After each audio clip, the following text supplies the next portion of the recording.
Hello, everyone. It's me, Rebel Trader. Welcome back to Take the Initiative. We've got more bonus coverage of the Portland Sector Qualifier.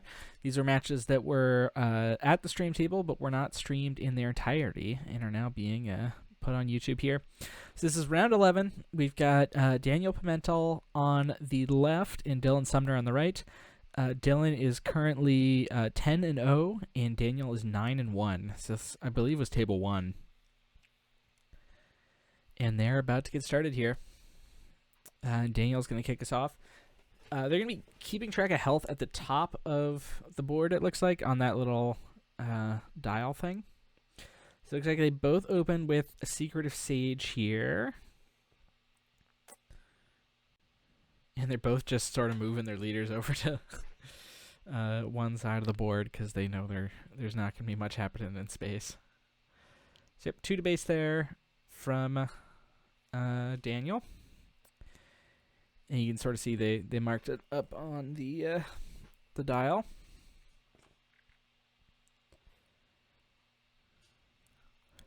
So the Anakin deck is fairly similar to the Han deck. After all, they are both blue-red hero decks.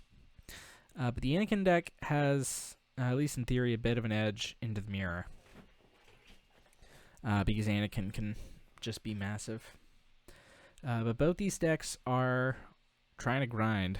So, Yaddle coming down from Daniel, and then a Grogu from Dylan with no damage on it. Interesting. I think you do have to do it that way. It does feel a bit weird to play Grogu with no damage, but because of Anakin's ability, if you played him with damage on it, one of those units could just eat him.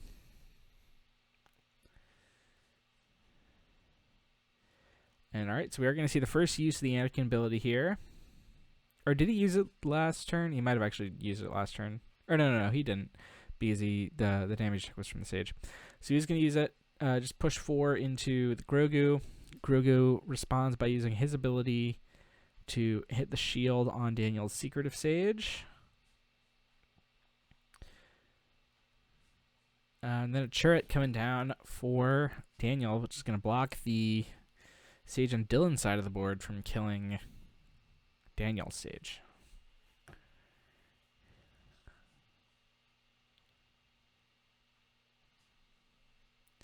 Ooh, Entrenched coming down on to that Sage.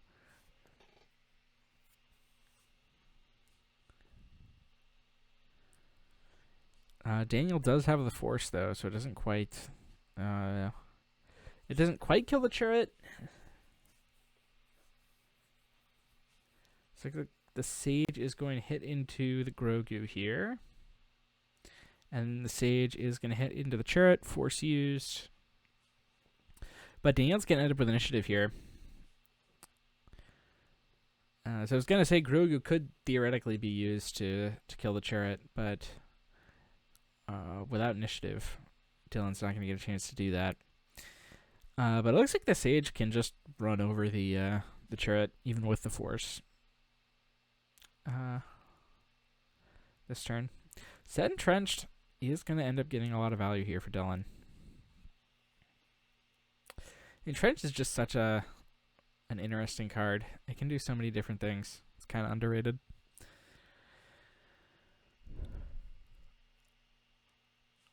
Alright. Daniel's action. It looks like he is going to, smartly use the turret there to kill the Grogu, knowing that the turret's not long for this world anyway.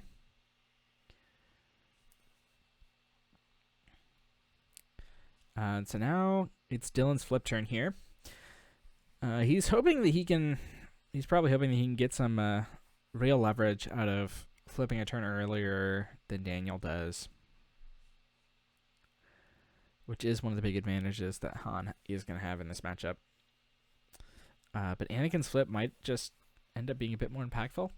Although, like, with this turret down, Daniel hasn't taken a bunch of damage onto his base. Like, he can use his Anakin here to take a little bit more if he wants. But his Anakin is not going to be massive, most likely. Alright, so he's going to take 2 extra damage here. putting him up to 5, which crosses the first Anakin salient.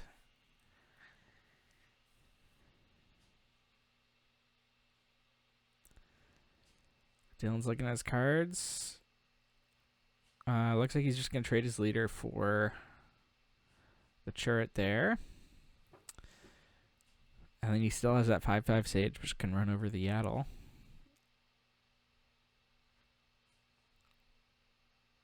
If he wants.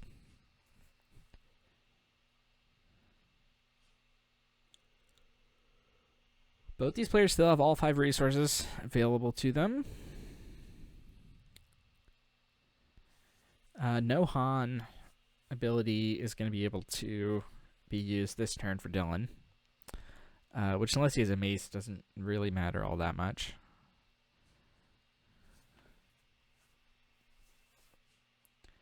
So Yaddle, it looks like it's just going to go to base, and Daniel's going to restore down to 4, putting him below that Anakin salient.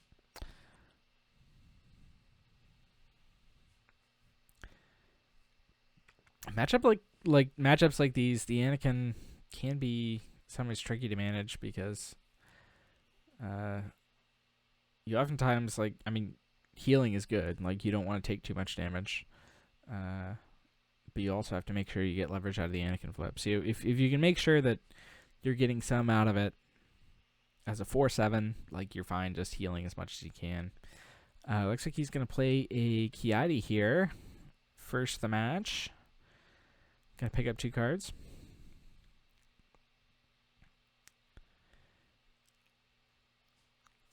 Sage is just going to eat the Kiadi there. And it looks like a Cassian coming down for Dylan, who is going to eat the Yaddle. So, quite a successful turn there for Dylan. He's got 3 units to Daniel's none. But this is Daniel's flip turn. And to be fair, one of those units that that Dylan has is entrenched. Another one of them is Owen, who's not doing much. In fact, Dylan seems to be actively looking for an opportunity to get Owen off the board.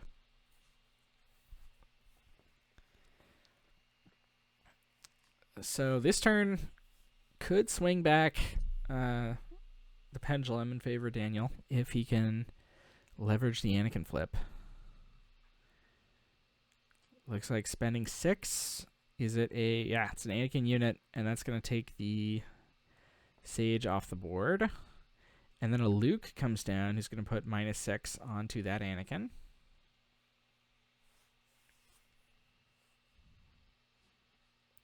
So now Cassian can eat it. It looks like Big Anakin's going to be used here, putting Daniel to 6. No bonus out of it, but it does mean he's going to be hitting for 5, which is big enough to kill the Luke.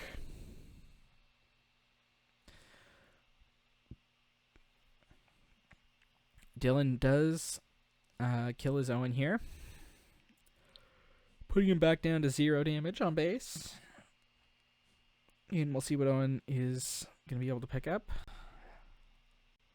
Looks like another Luke.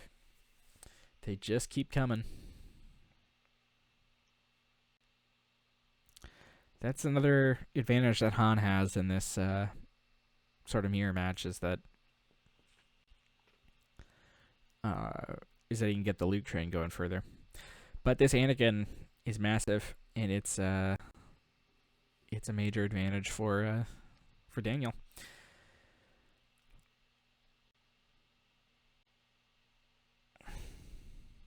So yeah, the Anakin is there, just gonna eat the Luke.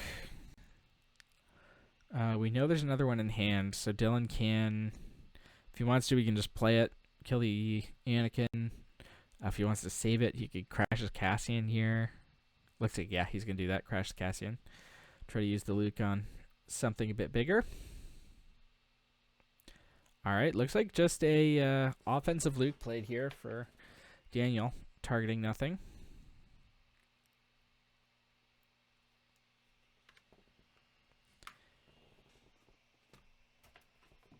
Kiadi coming down for Dylan. Gonna pick up 2 new cards.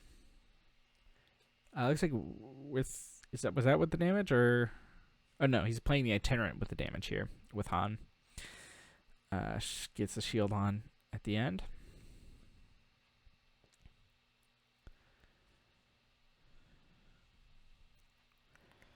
And Daniel with initiative this time.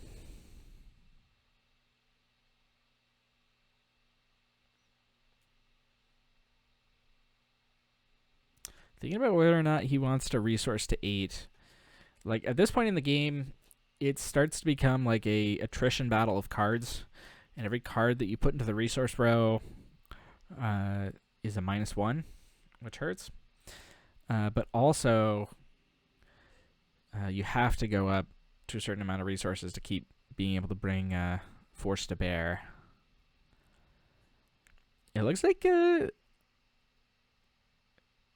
Daniel stepping on the gas here, hitting base with that Luke, and now he doesn't care about base damage for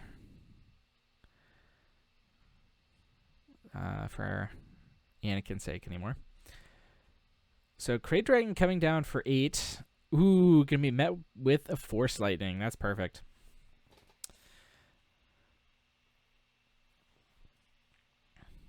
I was gonna say, in theory, the Anakin can actually be used with the Luke to just take down a Crate Dragon. But because Dylan has these units on board, that probably was not a line that was possible, because these units are likely just gonna be used to clear the Luke. Itinerant is going to crash. It looks like Dylan's thinking about whether or not he wants to finish the job with the Kiadi, and he does. And so now Daniel can go to 9 and start putting out his Great Dragons.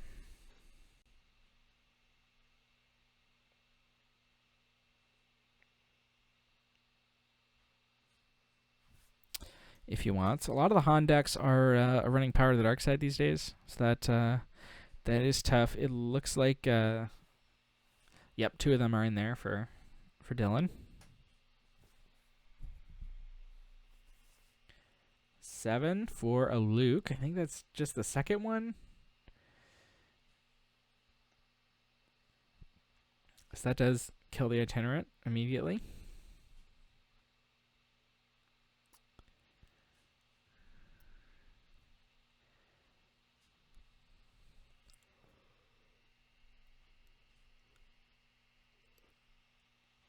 Dylan thinking about what his response is going to be. Looks like he's spending 3 on something.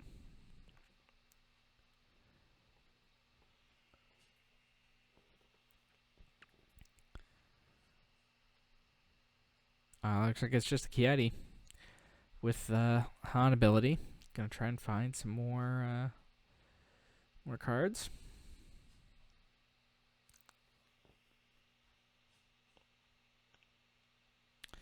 Kiadi can just make these matches go on forever and ever, because he's constantly generating more cards. It looks like another Itinerant coming down.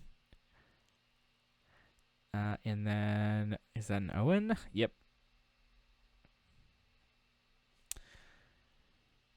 And then Daniel just takes initiative here.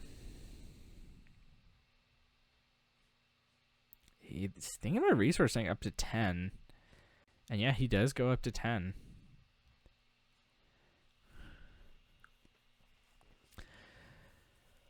I'm no expert in this matchup, but 10 is... I think you gotta have specific cards in hand to be able to justify that, because the most expensive card in your deck is Crate Dragon for 9. Or maybe he just has some bad cards and he feels like he doesn't need. And, okay, yeah, again, Daniel putting on the gas. Just hitting the base there.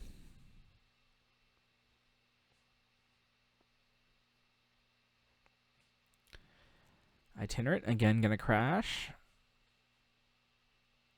And there's a Crate Dragon. Second of the match, first for Daniel. Kiadi is going to kill the Luke there. And then, oh, yeah, that makes sense. Owen coming down to be a Power of the Dark Side blocker for that Crate Dragon. That definitely justifies going to 10. Now, does Dylan have the Force Lightning here? All right, looks like Dylan's just going to use his Owen. Not going to crash it this time, just hitting base to heal 2. And, okay, yep, so Dylan does have the Force Lightning.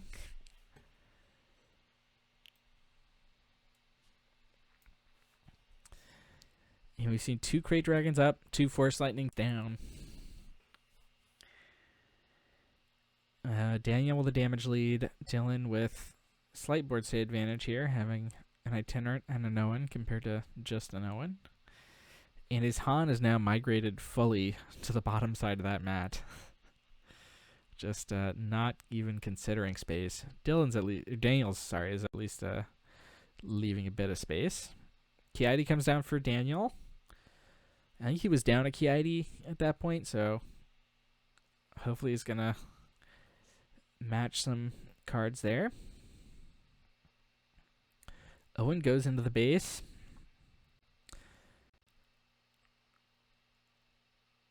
Just healing 2, bringing Dylan down to 9.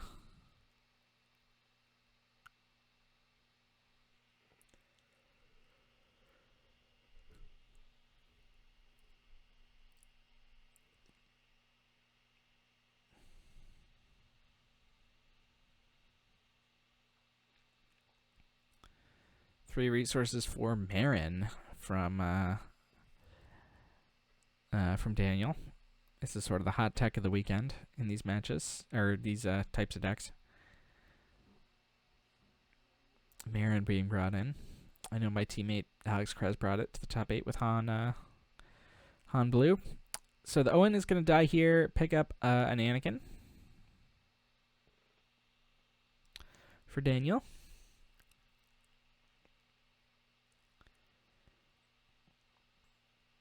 It looks like the Itinerant was used offensively to kill that Owen by Dylan, which sort of makes sense. I mean, you don't want it to restore.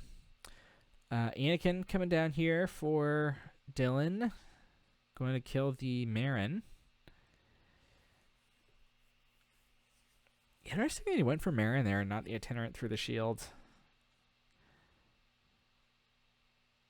Goes for Chariot here.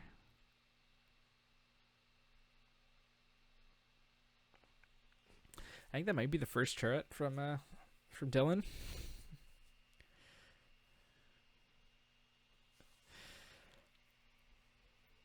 And this one is it's getting really grindy, like it always does in Han Blue games.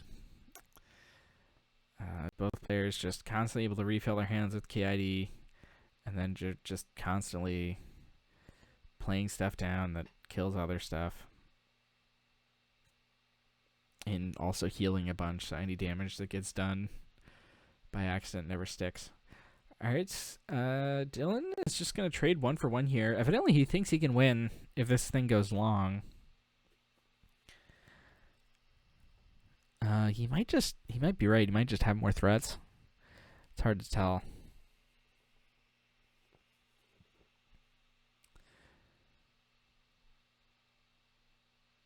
All right, now Daniel is just going to use the Itinerant there to clear Dylan's Owen. Owen's going to grab a Secretive Sage.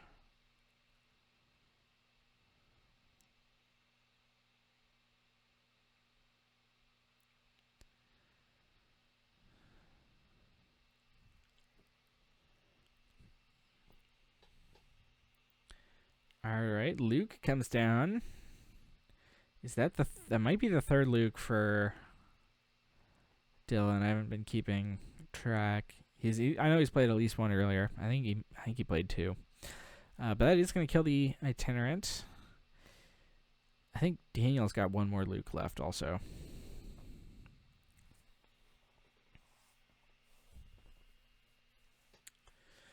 Notably, the Anakin leader ability here can allow this Anakin unit to kill either of the Skywalkers on Han's or on Dylan's side of the board. So Daniel is Looks like he's got to fell the dragon here. Got to take out the ready Anakin. And then Power the Dark Side kills the exhausted Anakin. And then Daniel just going to drop an Adi Gallia, giving Dylan the initiative here, which is going to allow him to get off a big Luke swing. And if he goes to base, he actually takes the damage lead. And yeah, he's going to do that. So it's now 7-6 in favor of Dylan.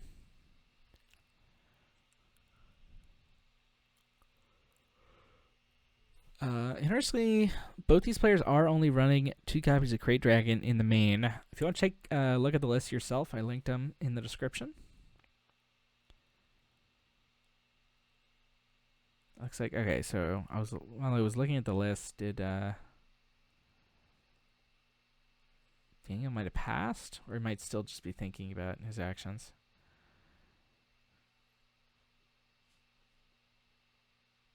Okay, no, still Daniel's action. He's going to go for an Anakin to -6 that Luke.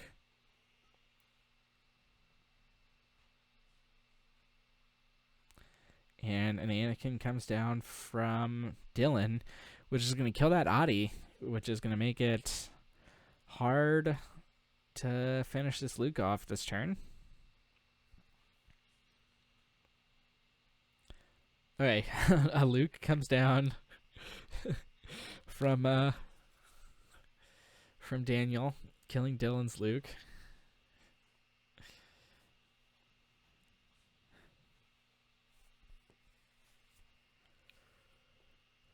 Ogdo Bogdo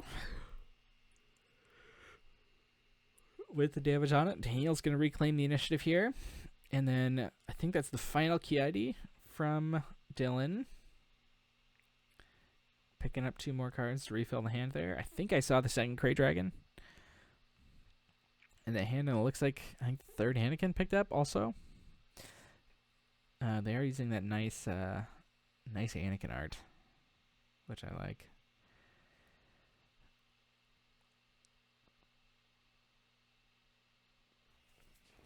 So, Daniel with initiative, sorry, can take out any of these units he wants. If he wants to kill the Anakin, he'd have to use his own Anakin ability. But that's not the worst. It looks like he's just going to go to base. I guess both these players are taking the opportunity to say, like, whenever I get a chance to hit with Luke, it's a 9-point swing. So I'm going to go with it. Looks like Hot Shot for 5 coming out of the resource row here for Dylan. Going to, put it on his Anakin to take out Daniel's Anakin.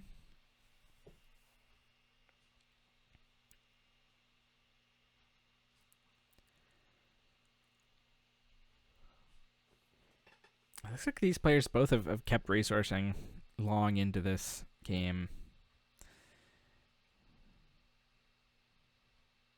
Kiadi Mundi coming down for Daniel. I think that is probably the 3rd from him as well.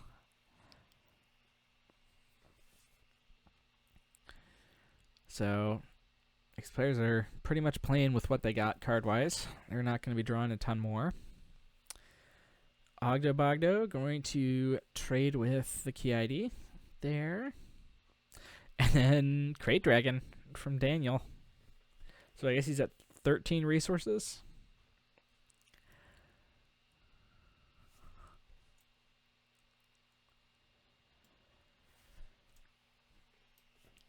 Dylan's thinking he's not windmill slamming anything. It looks like, does he have another Force Lightning? Ooh, he's going to entrench his own Kiadi. And that's going to allow Daniel to kill the Anakin. And the entrenched Kiadi is going to eat the Luke here.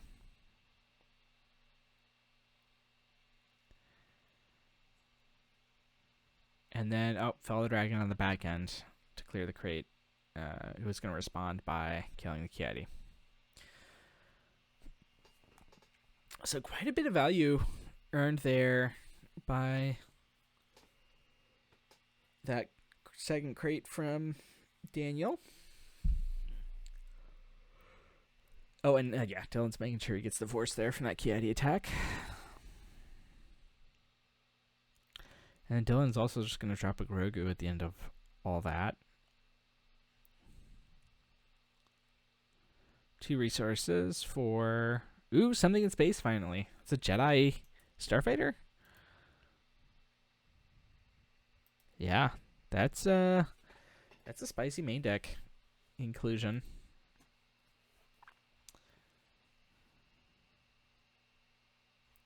Itinerant Warrior coming out for Dylan, and it's going to be used to heal 3.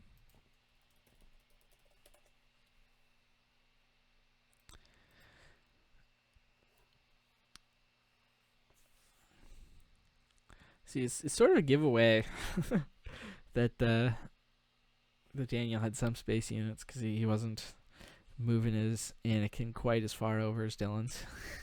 Han. Let me take a look at Dylan's list. Is even... Yeah, Dylan has 0 space units in the main deck. Actually, 0 space units at all. Alright, so I was looking at that. Looks like Daniel played a Chariot, or Sage, Dylan played a Chariot. And now it's back to Daniel, who's going to play an Ezra. Almost played Hotshot there, but he actually meant to play Anakin with the damage. I think that's the 3rd Anakin. So we are getting close.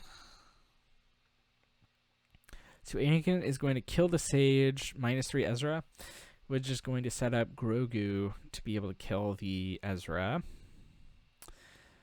It looks like Daniel is holding a copy of Force Lightning.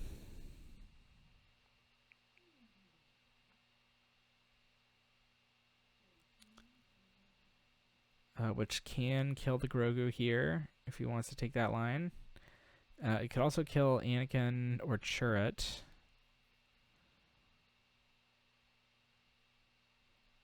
But I think he was tapping 5, which is just enough for Grogu. So okay, no, it's gonna be Anakin, and then the Grogu clears the Ezra. And so now we're starting to see these players' hands finally go down in size.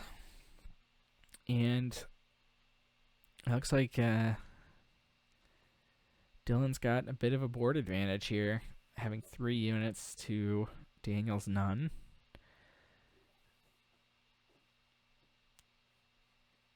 And still a copy of Crate Dragon left somewhere in the deck. Although I thought I saw him draw it earlier. Power of the Dark Side just going to come down. That is a sign that Dylan's hand is not great, or Daniel's hand is not great here. Because he just, Dylan just kills that Grogu right away. Which, I mean, all is equal. Like, you don't like, but it's not the worst thing in the world to lose. Itinerant Warrior coming down from Daniel. If Daniel doesn't avoid a deal with this Chariot, he could really start just taking over the game. Looks like Fangfighter comes down from Daniel. It's a 1-of in the main board here. Looks like Hotshot Blaster out of hand. Jedi Starfighter is going to get 1 damage in. And then Itinerant goes in for 6. I think we could be on the verge of Dylan turning the corner here. Looks like 1 last card in Daniel's hand. I think 2 more in Dylan's hand.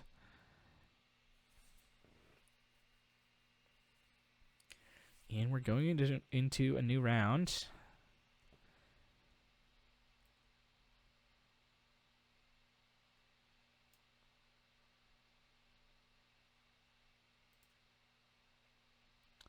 Alright, Fell the Dragon.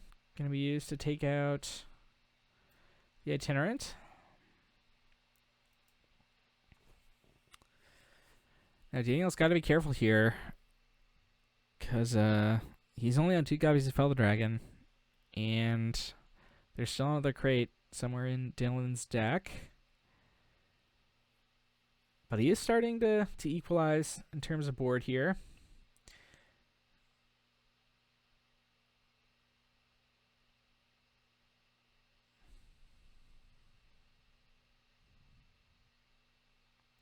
Looks like he's going to play an Adigalia here. I believe that's a Force Lightning in Daniel's hands. That is an out to Crate Dragon.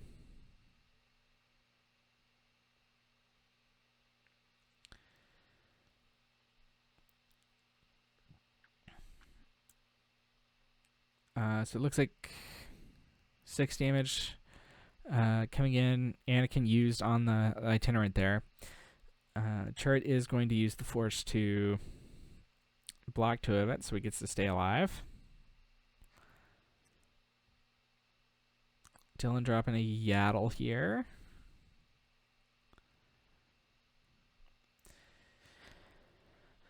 Daniel's at 20 damage on base. In a bit of a rough spot here.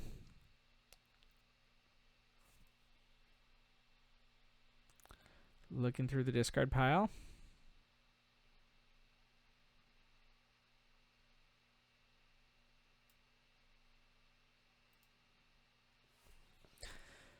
Possibly trying to see if all the Felder Dragons and Force Lightnings are gone.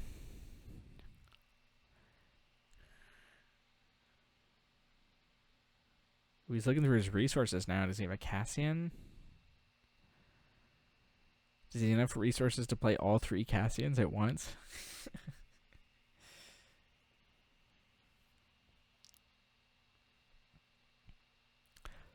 Oh, it looks like he's holding another copy of Chirrut. So I think Dylan might just have this one. It looks like Dylan's just going to take initiative there.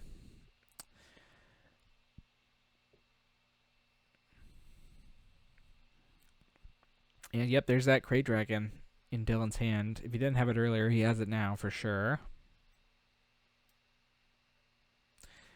Gets in 3 damage from the Chirrut while he still can.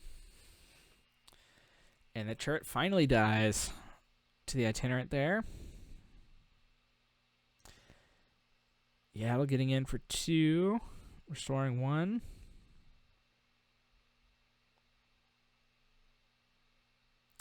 Itinerant coming down from Daniel, and then Dylan drops the Crate Dragon.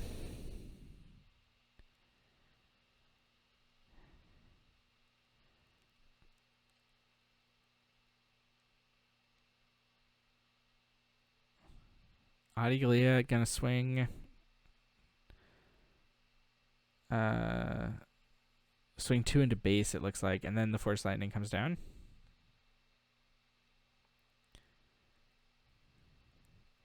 Not sure what they're doing. It looks like they're trying to figure out whether or not Secret of Sage went to base. Okay, so the crate is gonna die here.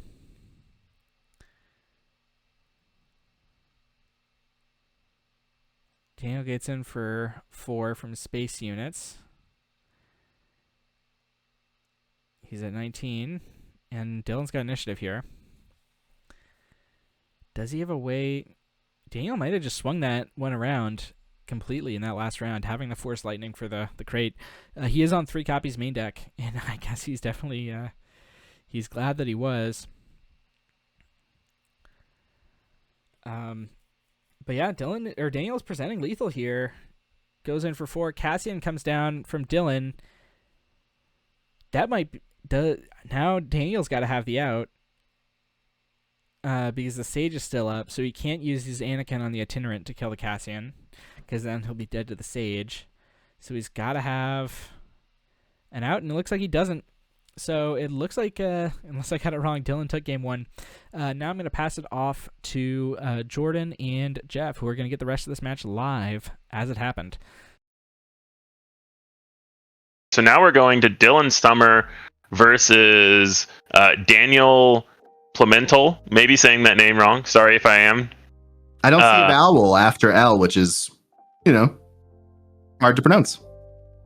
So we see Han2 Blue versus Anakin Blue. So it's interesting. So Dylan's up a game, but back in the before days, in the Force Throw days, the reason you would play Anakin as your red-blue hero was to win this blue-red hero mirror match.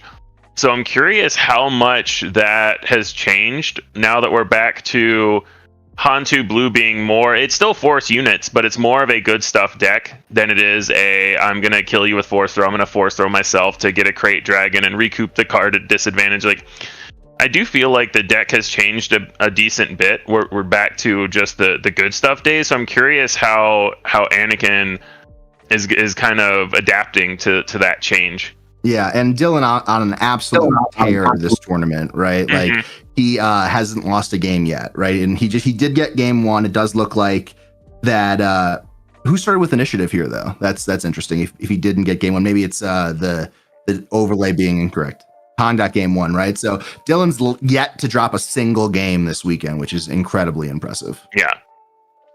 Well, we see the Secret of Sage Jedi lightsaber. So I like that Daniel is still on the Jedi lightsaber plan, and I like, especially against a deck like Han2 Blue, just sabering it up and saying, are you going to use your Fell the Dragons early? Are you gonna, did you board in confiscates? How are you going to answer this 5/5 shielded that can kill your shielded unit on attack? And it looks like, it looks like we have no situation here with with handling it all this turn with that Secret of Sage. It's taken out with the ability, and like to your point, you can't foul right now. You have very few options to be able to do it now before taking 5 damage next turn. Yeah. Well, we see Kiadi draw 2 cards, but the other option is you can just kill Kiadi with the on attack as well. So Daniel could just try to keep Dylan off the Force and say, if you drew another Kiadi, if you drew a Churret, if you drew an Itinerant Warrior, you're not going to be able to use the Force for these things. Which is a huge swing here. And apparently, even gods can bleed. Justin from KTOD did take a game off Dylan. Okay, got it. So he is 10-0, but he has now lost a game. About time. Right? And we do see the Kiadi go down to the on attack. So the Secret of Sage still has its shield and is just killing everything that comes out. Ooh, and we get just a blank Force Lightning here. Force Lightning. So the Secret of Sage no longer has an on attack ability now that it has already attacked. So really, what this tells me is that Dylan has an Anakin in hand and wants to play it next turn, and he's trying to turn on the Force. Real bad. He wants it. And we do still see the Yaddle come out. Yeah, it's not often you see pay 3 resources to put a villain card in my discard pile, but that's what we saw from Dylan, and it might be enough to turn the tide here. We'll have to see, because it's really his best way to kill this 5/5 shielded outside of something like a Fell the Dragon. An Anakin unit helps play to the board as well.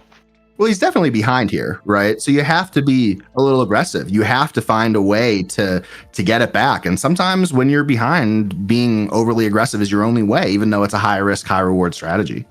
Yeah.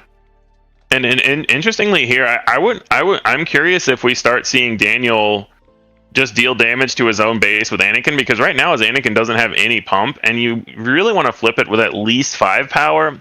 6 would be ideal because you want your Anakin to be able to kill the Han leader. Yeah, and I don't believe we've seen much of Daniel this weekend on stream, but we see the Jedi lightsaber coming out on the stage. Maybe that means he's running more than one. I would assume it does mean that. I think 2 is more standard depending on the build. One of the big things though is that Anakin only really stayed alive in Europe, and those builds were always lighter on lightsabers. Both players here kind of acknowledging that the space arena doesn't exist. They're doing the opposite of what I used to do with Vader. I would just move my leader over to the side and say, this is space. And they're just doing the same thing with the ground arena. So we finally clear the sage here with that Anakin ability. Yeah, that's a big one.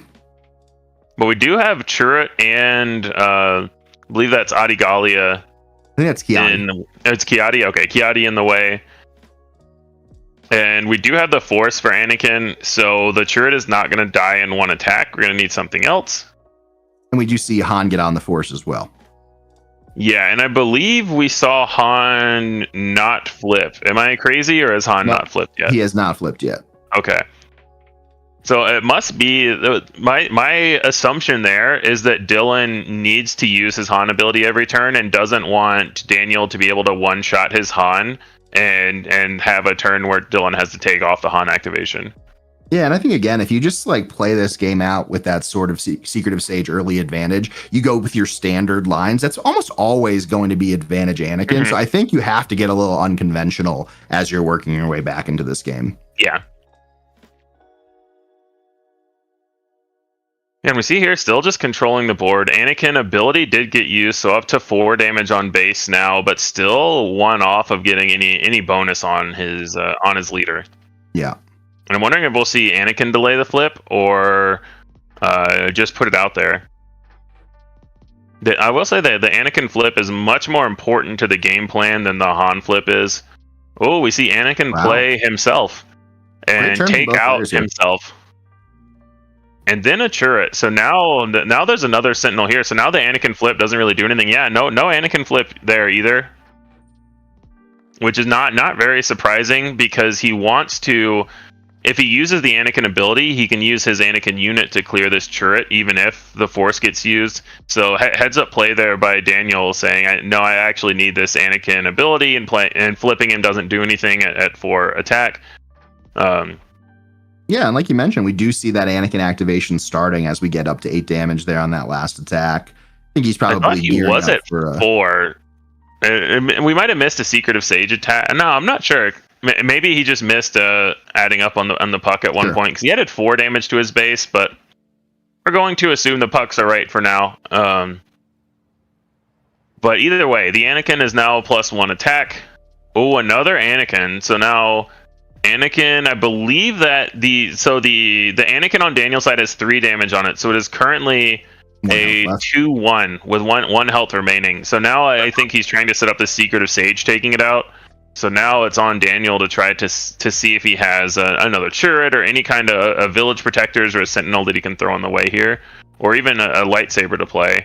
Oh wow! Luke coming in and clearing the Secretive Sage.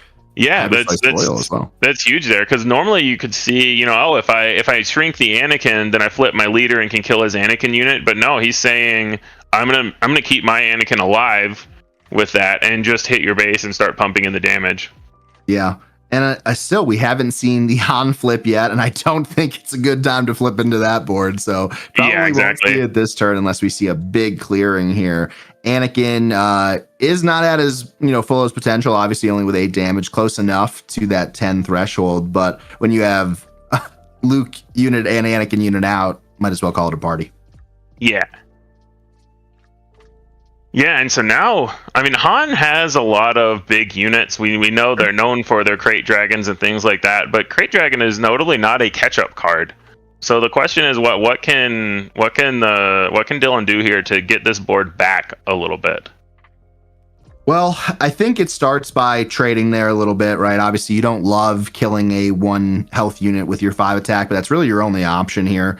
You're going to see Luke start to swing in and restore, which is terrible for you if you're the Han player. So I think you really need to be aggressive here with if you're not closing the turn with at least one of Anakin or Luke dying, it's going to be a challenge. And we do see and we see the Velvet Dragon. So now I'm curious here how much does Daniel value keeping his Anakin healthy? Looks like he values it a lot. I agree with this tactic because you want to be able to get in 1 more attack next turn. So the Itinerant Warrior here, making sure that the Anakin attack is not lethal, at least, because it was threatening lethal before.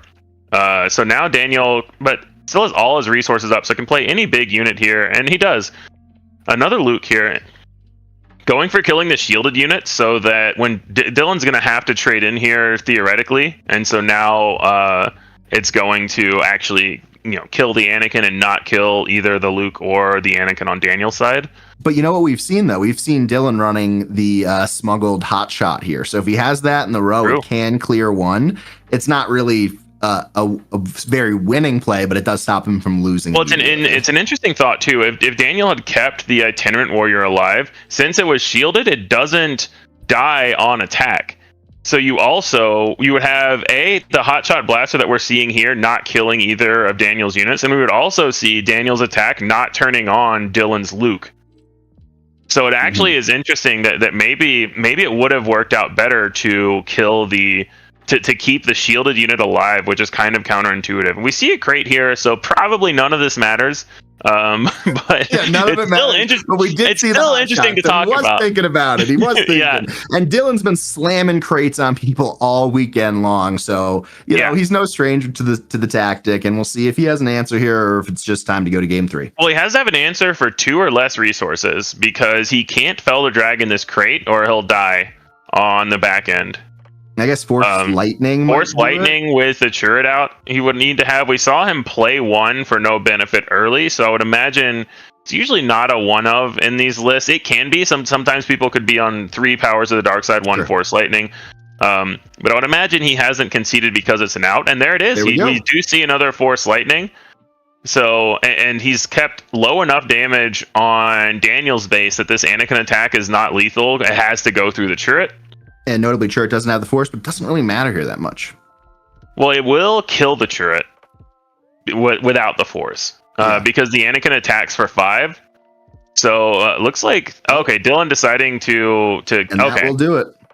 That'll do it. So a valiant effort by Dylan. I think we're seeing why he's the only undefeated in here. Really understanding his outs and playing well, but Daniel just too relentless in his pressure, constantly going bomb after bomb in there, and taking in game 2. So now we're getting to go to a game 3.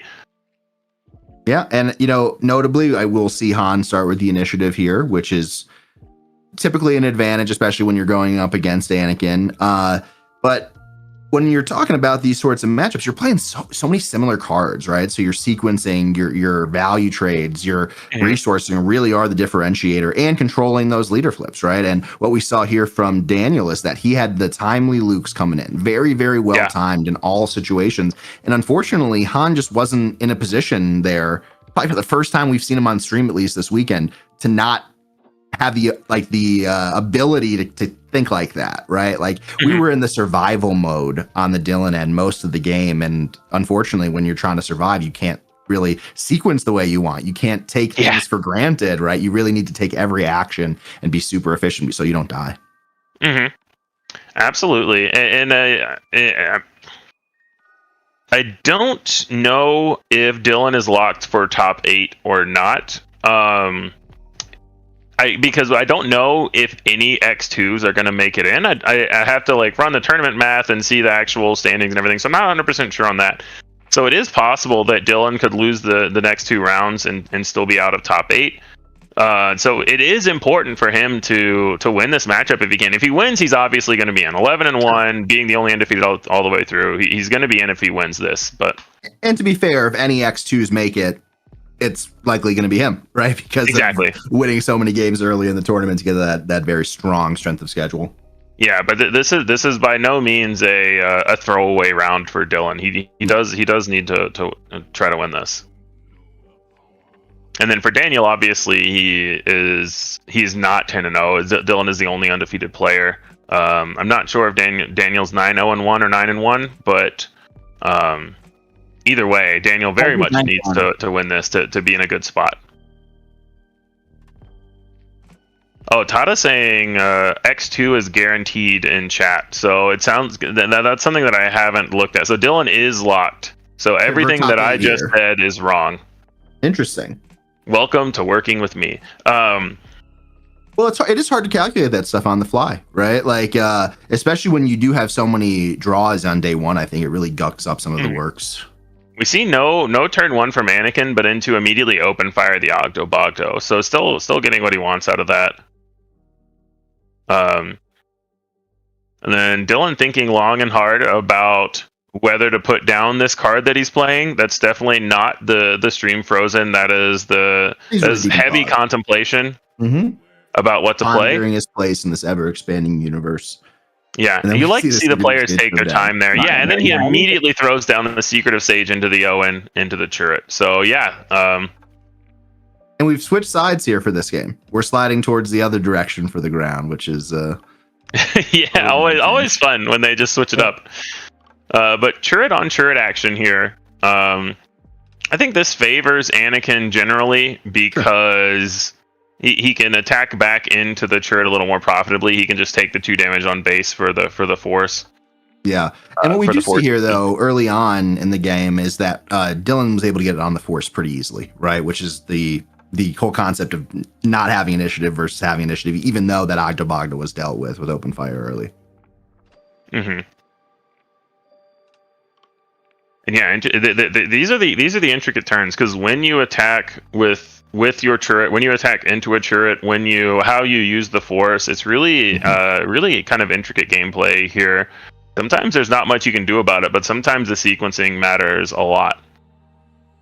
Obviously, with 3 units out on the board, you could add action the Anakin player here if you're Han. So we'll probably see that come into play, especially with a big tap coming in, tap for 5. What's it going to be?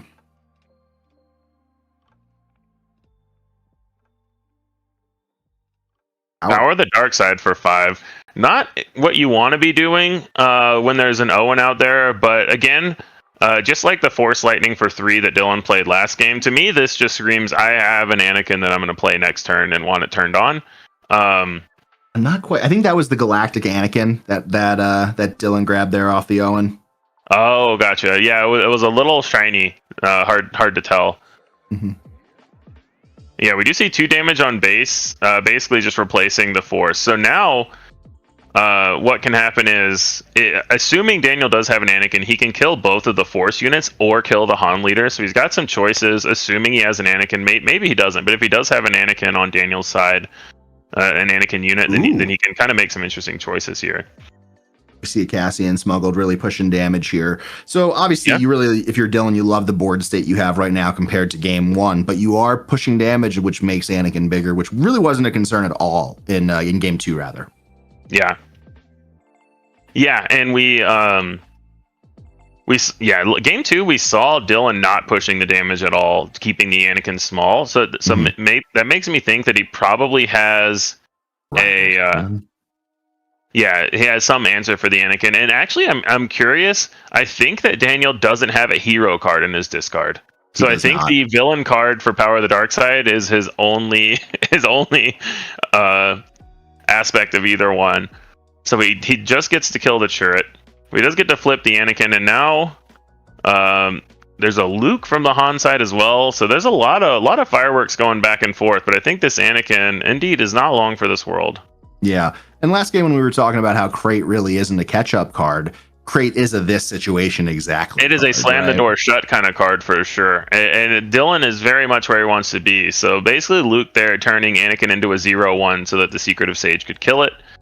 And yeah, sure, the Luke dies back, but you don't care. You've killed the Anakin leader, which is a huge boon for you.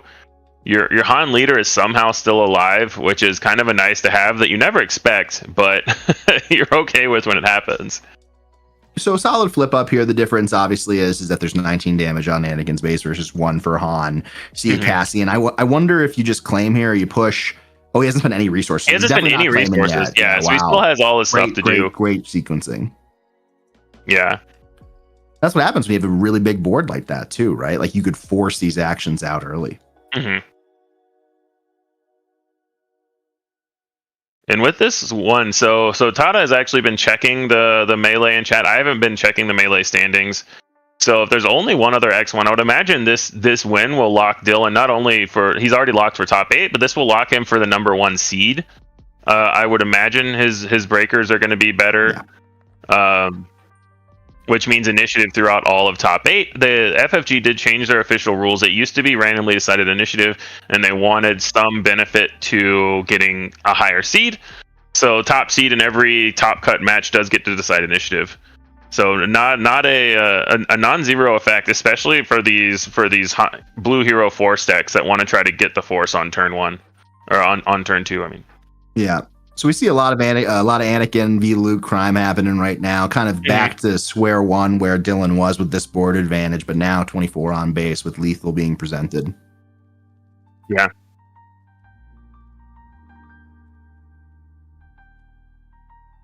Looking through the discard pile, I think trying to see if his Anakin is turned on yet. And is it? I'm not sure. It is obviously with the Luke now. The Luke was the Luke with the Luke. Yeah, I was gonna say with the Luke dead, it should be double on as well. And here's the second Luke. Second Luke to kill the Han leader. So trying to prevent something like, I think they're at 8, so trying to prevent a crate coming down this turn.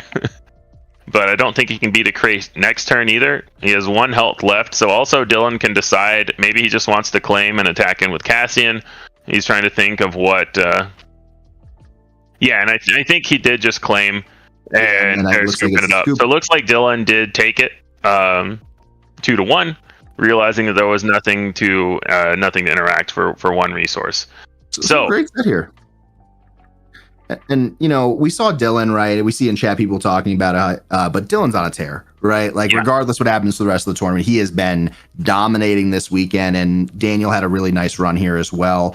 I'm pretty sure Daniel's still alive. Like we see Tato telling us in chat he needs to win next game to be able to get in, but really, really impressive game 3 here. We only saw game 2 and 3 in this set, but really, really fun stuff. And it's great to see a leader like Anakin really, at this point in the game.